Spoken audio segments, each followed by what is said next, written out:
In the physical world, time is what we use to kind of base where we are, where we want to be. It's goal-oriented here to the ego. You're either where you want to go, or you've got X amount of time, days or minutes or hours or weeks or months or years to get there. Where in the spiritual realm, the only thing that exists is now. That's it. In the spiritual realm, the only thing that exists is this present moment. Because the choices that we have, they don't exist in the yesterdays, and they don't exist in our futures either. They are all present right now. So the only thing that matters in the spiritual realm is the present moment, the now. And when we focus on how we feel in the now, what we are doing is sending out that energy for future, because we're always creating the future. You hear this, the past is the past and can't be relived. The future is the future and is not even yet created, but it is being created each now moment that we have, and in each now moment that we are experiencing happiness and joy, etc. So the ego is all about being a goal. When I reach this much money, I'm successful. When I find this life's partner, I find love. Like, it's all goal-oriented, and a lot of it is either focused on the past or the future. It creates anxiety when we look at the future. The ego creates this guilt, shame, regret, wounds, if we look at it from the past, because it can't be changed. Spirit says if we would just look at every moment of our waking hour here right now and forgot about the past, it would serve us greatly. We want to take from the past the lessons that we learned, of course, because those lessons are part of why we have expanded. But we take it to such a degree where we consider ourselves that same person, and we're not. We are not the same person we were 5 minutes ago, let alone 20 years ago. Completely different. And so it really helps us, and it's difficult. The guides are chiming in and saying for the physical ones, it's difficult because there's attachments here. And if we were to do a goal, part of a goal would be to release as much attachment as we can, because the non-attachment helps us stay more present in our now, right? Because if you think about where your attachments lie, they're either attachments from the past or they're attachments with regards to the future. If we can let ourselves off the hook with attachments, we'd be able to focus more being present in our now. Why? Again, reiterating, divine timing is when the now moment meets the vibrational alignment with whatever it is that we desire. We hear this talked about all the time. You know what, Miss Lori, in divine time. Well, let's rephrase this for the purposes of maybe considering it, shifting perspective around it. It is divine time in the sense that the universe has its own plan, in the sense of we've created a life's experience that's going to kind of look like this. And so events, people, places, experiences, and healing have to occur before that thing that we want comes in. But part of alignment to that thing we want to bring in that comes in divine time is walking through the things we need, universe's job, to walk through in order to obtain what it is that we want. All of that meaning, as we do shifts and change and heal, we rise up that vibrational scale, alignment, so that we can receive what it is we desire. But it's based in part and would be so much quicker if we would only focus on our right now moment.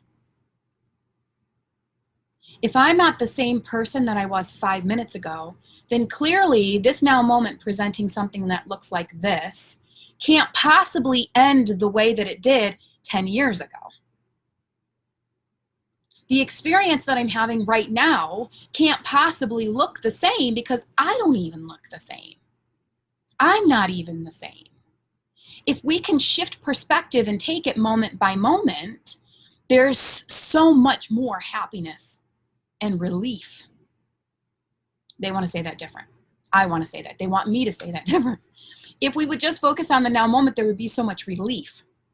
And if we would allow ourselves to feel relief, then we would allow ourselves to experience more joy and happiness. That makes better sense. We'll high five you because that's totally better than how Jackie said it. Yeah. Healing occurs in the now, okay? And so does expansion. We might be healing things from the past, but we're not healing those things in the past. We're healing those things in the now. That healing those things in our right now, focusing on the right now, actually helps us get to that place where we want to be in the future, bringing in what we want to see from the future quicker. There is no such thing as length of time because, again, we spoke, divine timing being alignment with one's self and with one's journey. Spirit only cares about impact. So if it's going to make the greatest impact, this amazing, wonderful thing that you want to experience, after you walk through a bout of healing, well, then Source is over here as patient as can be, waiting on the deliverance of something epic because it's going to be that much more epically awesome after you see more of your strength, more of your faith, more deeper unconditioned love for self. Once those things are experienced, then this amazing experience is that much sweeter. How can we begin? So ways to bring us into the now. And what do we do when it's not comfortable? Do you know how many people avoid their feelings? Because that brings them to the now. They avoid their right now because they're trying to avoid their feelings. I'd rather focus on the past. I'd rather think about my future because I want to avoid everything and anything in my right now because right now is uncomfortable. But then we get frustrated in our right now because we're still not experiencing the future we wish to see. So what things can we do to become more grounded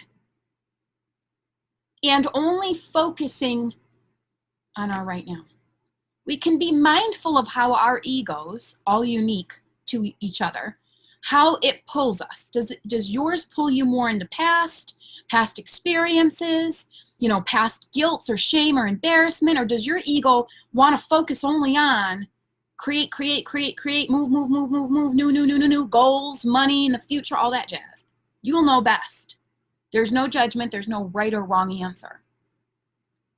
But what we're wanting is to find ways to just be aware that we're creating awesomeness in our future. Be aware that the past doesn't exist, so it can't haunt me. And when it comes up, it's just for me to have an awareness. It's just for me to look at and release on another level. But what can I do to be in my right now moment, only focused on right now?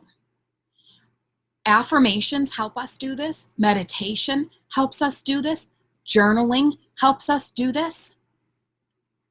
Focusing on a sound in your right now moment is going to help you in this instant. Just pick up something. There's a little heater here in my room. If I want to focus on my right now and I want to pay attention, pay energy to something other than the thoughts that are going on repeatedly out there, I will bring my attention to something noise-wise in this room, or looking at something in my environment right now helps me anchor.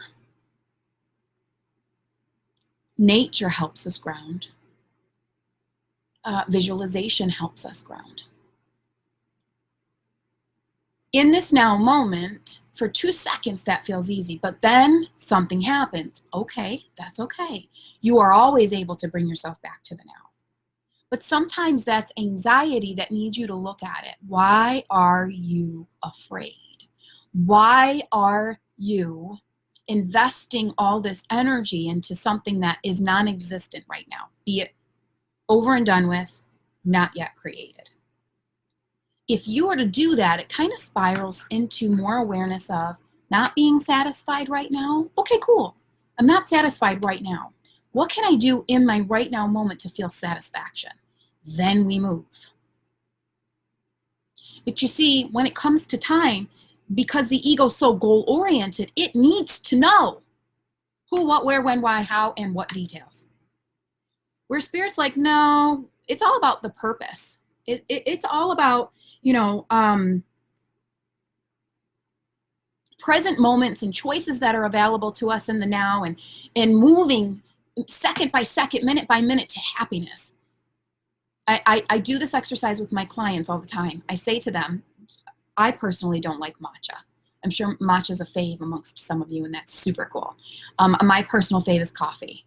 It might not be a personal fave for some of you, and that's totally cool. But to this particular client, she feels the same. It's matcha, or it's coffee. Yes. Moment by moment, moment by moment. Going for a walk feels like matcha or coffee. It feels like coffee. Go. Moment by moment, matcha or coffee. I would prefer coffee all day, every day. Hands down. So that means that I would prefer this option all day, every day, hands down. Trusting oneself, coming into alignment with oneself, is satisfying oneself. Nothing from outside you completes you. Okay, what does that mean? That means that handsome hunk that's walking by that might give you love, that's not the source of love. It's inside you. That attention that handsome hunk might give you is not the source of attention you desire. It's what's inside you. So you flexing this new awareness of, I go in and create what I want. I go in and create what I want. How do I know how to create what I want? Matcha or tea? Matcha or coffee? Moment by moment, moment by moment. Ego is all about the past, refuses to let us go or be off the hook for past wounds, hurts, mistakes, and uses it for guilt, shame, or fear. Spirit's only function is the now moment, because the past's gone, the future's yet to be created, and we get to choose in this moment now, and our choices, we have free will. We have that choice to go with the ego or to go with spirit.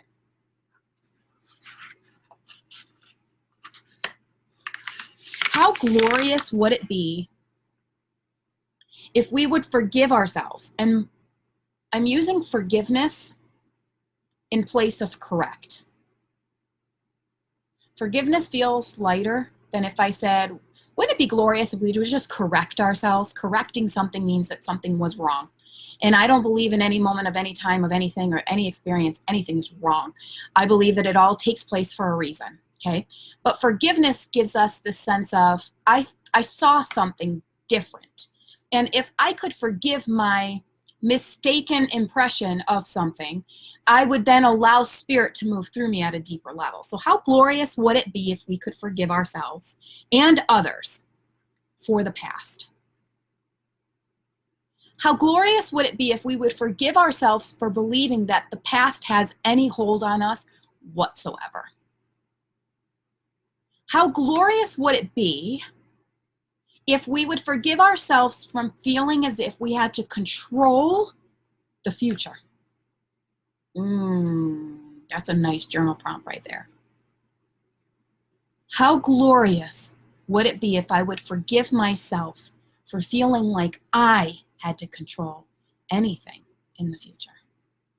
What if I could just ponder the idea that by just simply being here, coffee or matcha, coffee or matcha, I'm actually leading myself through the inner being saying, totally coffee, ew, matcha sucks. That's not really what she'll say, but I'm just saying. She's guiding us towards our yes. She's guiding us towards our yay.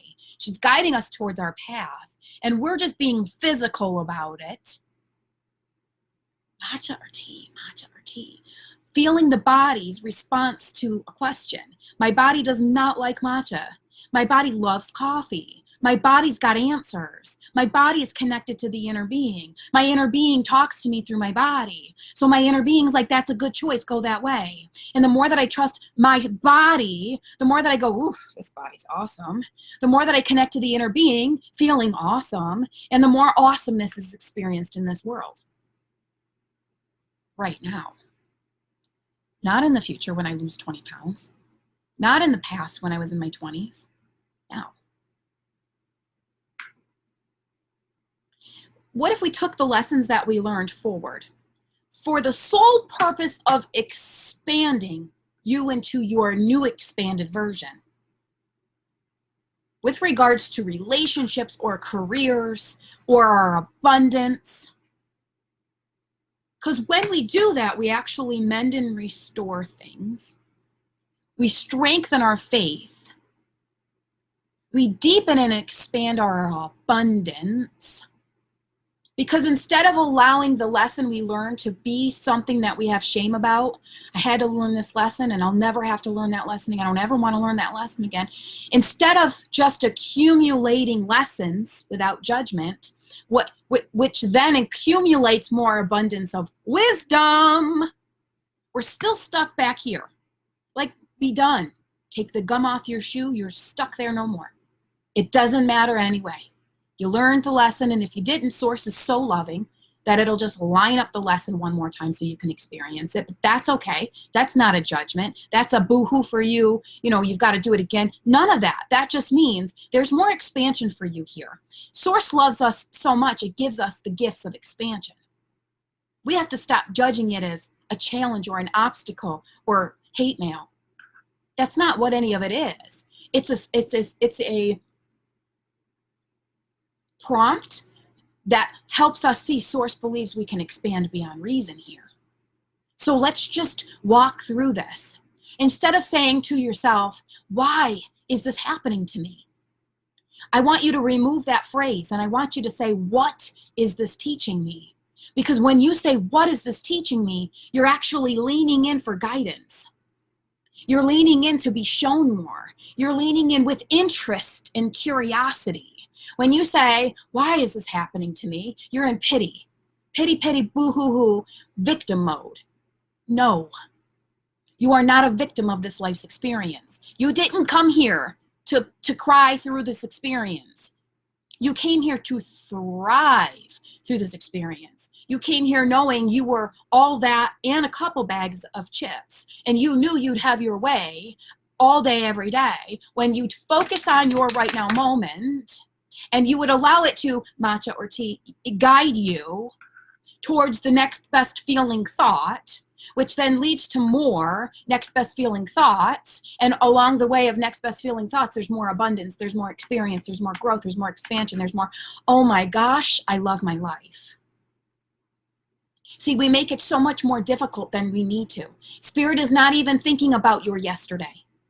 Not at all. Spirit's grateful for your yesterday. Moving on. The universe doesn't expand itself by hemming and hawing over yesterday.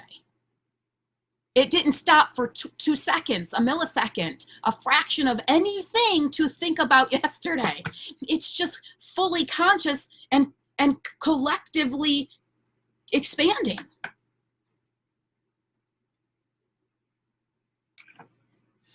Time is an ego thing, meant to label or meant to define. You can't define spirit. You can't, it shifts and changes its energy constantly. You can't confine it to a moment in time. You can't. And the more that we would let ourselves off the hook for constantly being late in life, the more that we'd actually have more enjoyment and fulfillment in life. I want fulfillment. I will be late to the party all day, every day, if it means I gain more fulfillment out of an experience. I will sit in that chair all day long to get my point, to get the enlightenment. I won't rush spirit because I know once it hits me, it's like, wow. And the more that we stay present in our now, the more we feel we have more time. It's honestly the most amazing thing. And, you know, my invitation to you all is to start living in the now. And again, remember, meditation helps bring you to the now. Visualization helps bring you to the now. Listening to the sounds around you. And just holding them helps you focus on right now.